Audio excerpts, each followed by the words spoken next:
Hello, thanks for joining us on the program. Today, I'm Amarachi Ubani. Here's what's coming up within the half hour.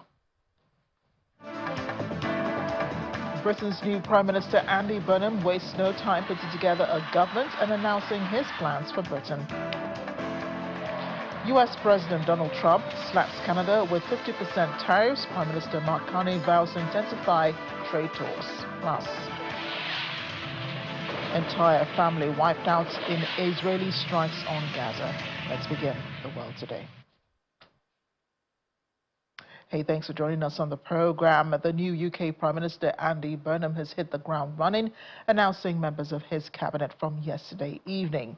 This morning, he held his first cabinet meeting, telling the ministers they must be prepared to make difficult decisions and form part of a cost of living government. His first policy announcement was the removal of VAT from domestic electricity bills in October. It is expected to save a typical household at least £45 a year on average. But the policy has already taken some flack, not least from inside the Labour Party. The former Chief Secretary to the Prime Minister, Darren Jones, questioned where the money would come from, comments that are likely to sting Downing Street. There's also been criticism from other political parties, with Conservative leader Kemi Badenoch asking how it would be funded. Lib Dem leader Ed Davies saying it does not go far enough, and Green Party leader Zach Polanski calling it a start but insisting more needs to be done. Burnham also told his ministers this morning that he will lead a cost of living government, insisting they must give people a sense that help is coming. He's also spoken with Scotland's First Minister John Sweeney, appearing to reject the Scottish government's calls for another independence referendum.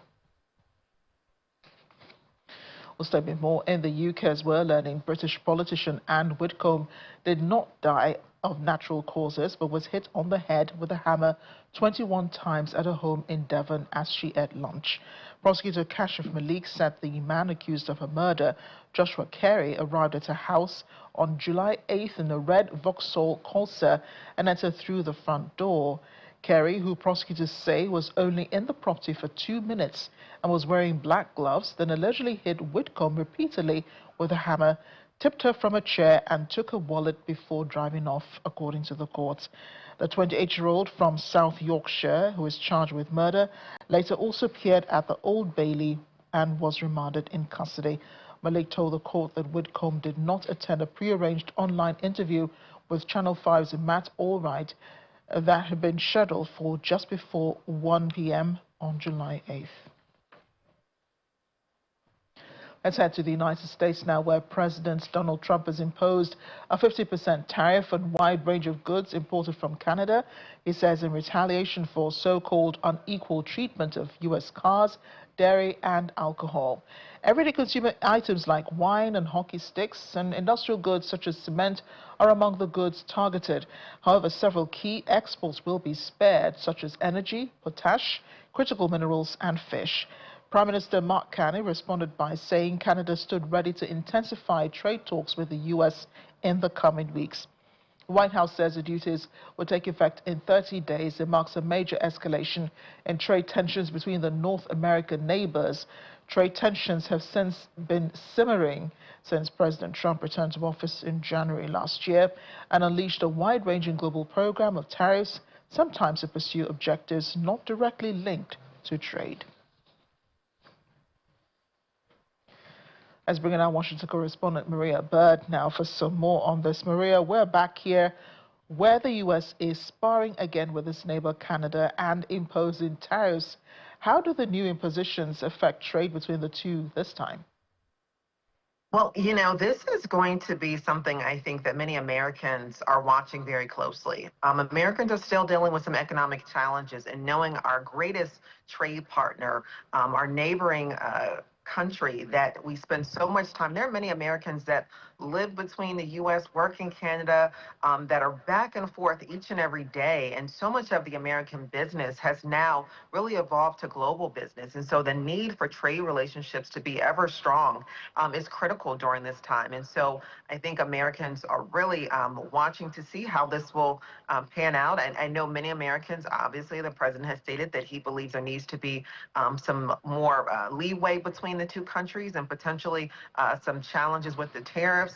And so I think, if the president's able to move us in the right direction, Americans will be happy, but there needs to be some economic relief. I think that is the greatest concern, is if this is going to escalate some of the economic challenges already being experienced. Now, Canada has not announced retaliatory measures, but it says it will intensify. That's the Prime Minister says he will be intensifying trade talks. Why do you think he's not bringing up previous rhetoric of retaliation? Well, I think that one, it's very clear that the U.S. Has worked and used these strategies for various countries previously. And as you mentioned, this has been something Canada and the U.S. have had just not too long ago with trade talks and potential retaliatory remarks. I think that it's very clear that there's 30 days. The hope, obviously, is that Canada will bring some further discussion with the U.S. But again, what we know is that it's also been clear, and I think Canada is very much aware, is that as tariffs are passed on to Canada, potentially they're passed on to buyers in the long term. So it does have somewhat of an impact, not only on Canada and business relations, but also American business relations for those that are doing those types of businesses back and forth. So I think we can look to see probably by later this week or early next week some further information and potentially even some sort of a meeting that will occur between the two countries. Now, although the duties do not come into effect until after 30 days, could this change? Could things change before then, and then the tariffs removed between the U.S. and Canada? Yes, I think that the hope is that it does change before the 30 days. As we know, the president has typically put in these types of time frames, and potentially we could even see once we get close to 30 days, it gets extended beyond that if conversations are underway. And so it's almost as if the time frame is put in place to escalate and to move conversations faster than they have been. And so I think that is potentially what we're hoping, is that we will see something happen before the 30-day mark.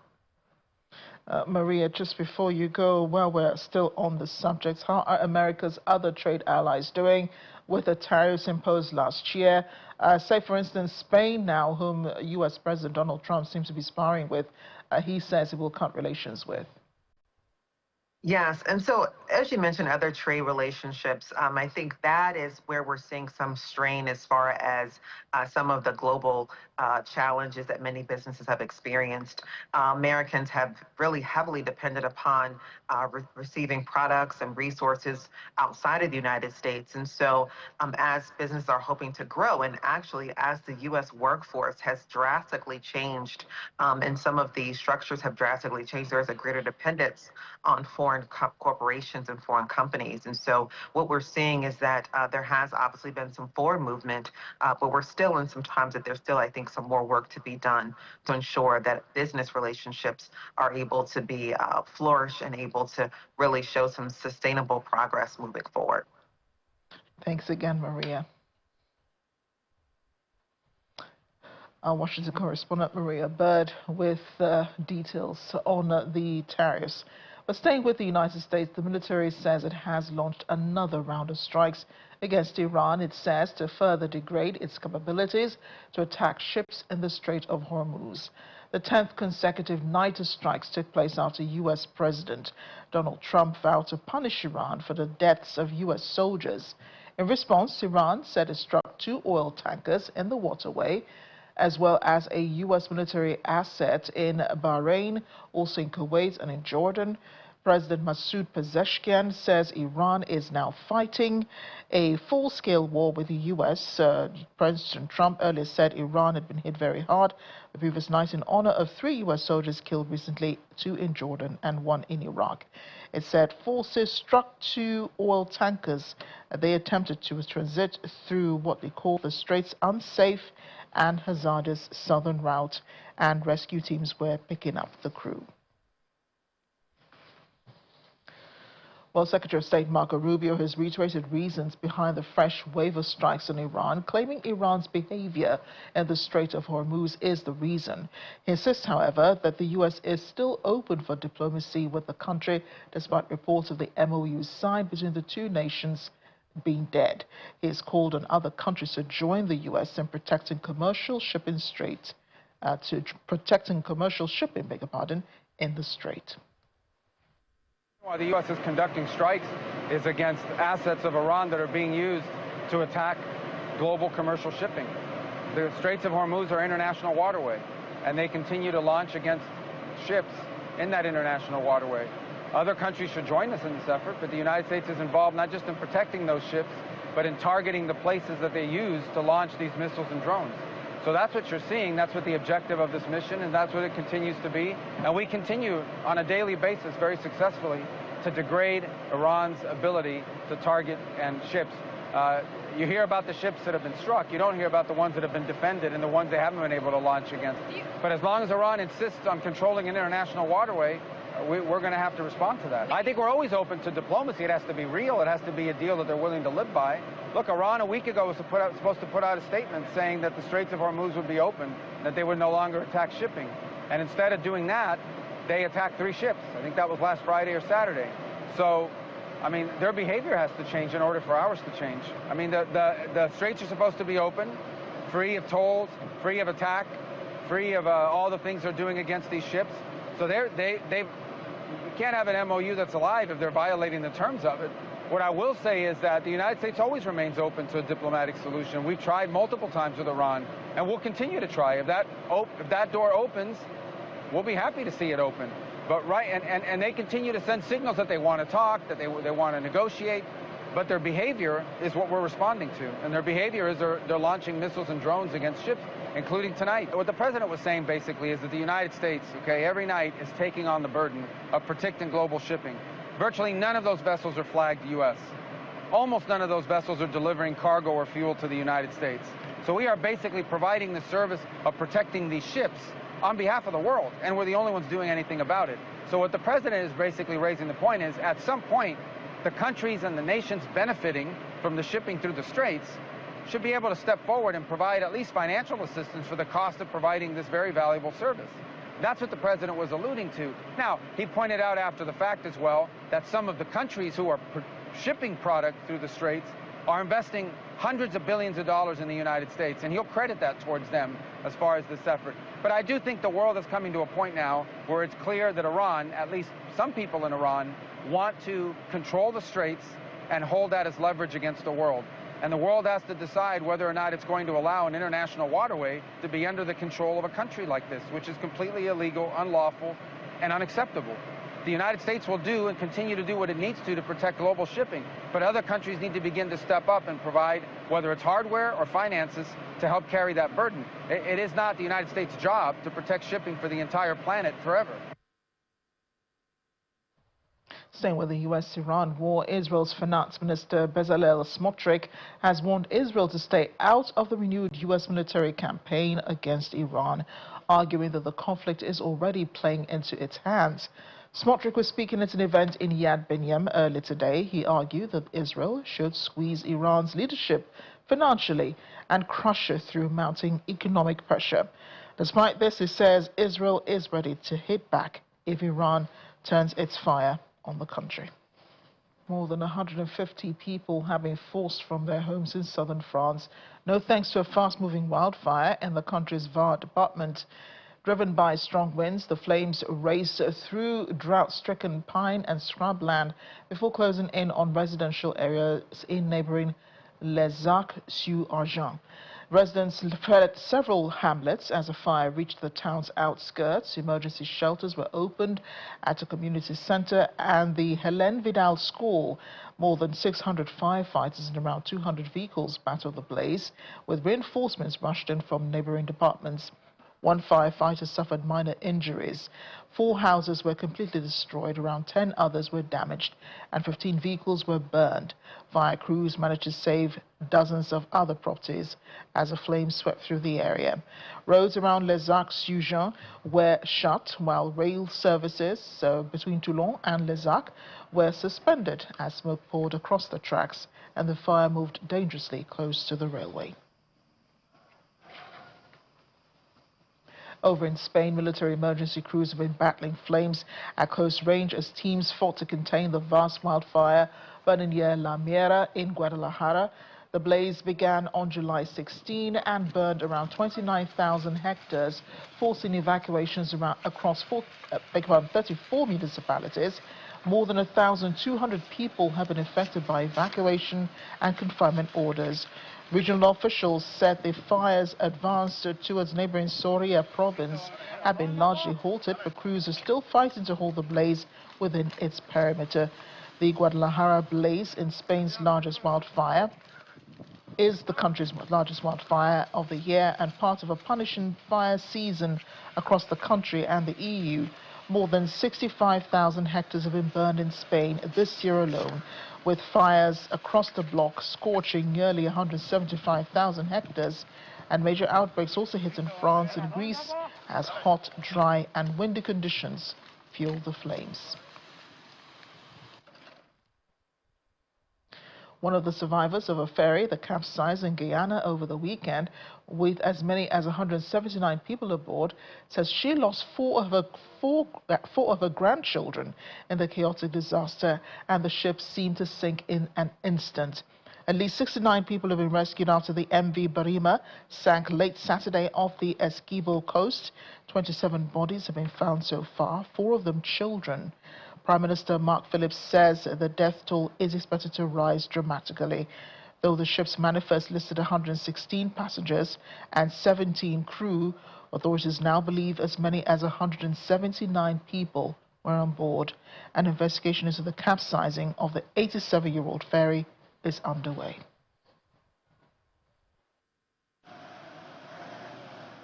More than 20 people have been killed, dozens more injured, and over 100 reported missing after flash floods tore through eastern Nuristan province. Residents and rescue teams have been searching through mud and wreckage today, while others inspect damaged buildings and clear thick piles of dirt and debris left behind by the floods. Afghanistan's National Disaster Management Authority says 23 people were killed, 18 more injured, and more than 100 remain missing after the floods struck in Nuristan. The torrents also brought down a number of buildings, with the provincial capital Parun among the areas hit. Afghanistan is regularly battered by deadly floods, landslides and storms, particularly in remote regions where fragile infrastructure can leave communities dangerously exposed.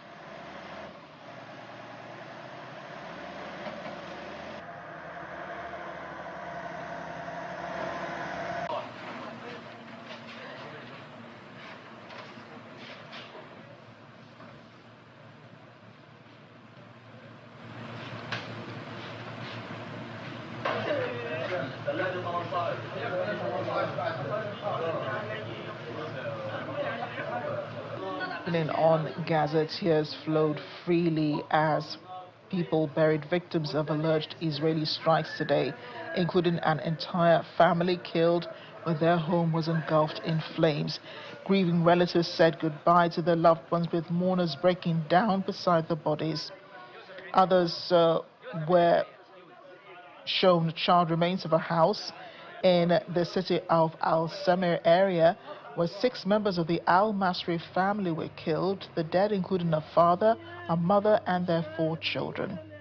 One of the victims' brothers says that they were sleeping like everyone else and were caught by surprise by the treacherous strike. The fire spread through the house like wildfire, he says. His brother's family was completely wiped out and erased from the civil registry. His wife and their 4 children were killed. He described hearing children crying out from the next room as flames tore through the building.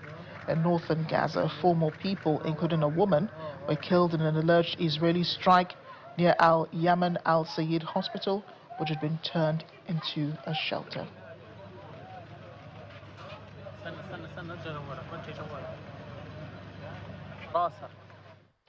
But it is good news for those in Venezuela, as acting President Delcy Rodriguez led the handover of 200 refurbished homes to families affected by the double earthquake that struck the country last month in an event held at the Tuna housing complex in Caracas yesterday. The apartments are part of the housing recovery plan announced by the authorities after the damage caused by the quakes. President Rodriguez said the aim was delivering 4,000 homes by December. The homes are fully equipped and more than 240 families will receive a home, while from the month of July to December, the government would have delivered at least 4,000 homes. She said that in addition to the rehabilitation of existing buildings, New housing projects would also be coming to assure those in temporary shelters that they will soon receive a home, despite how terrible the cause of the natural tragedy. According to the latest official report given by the Venezuelan government, the death toll from the earthquake stands at 5,278 dead, 16,740 injured, and 23,583 people in temporary camps and 190 collapsed buildings.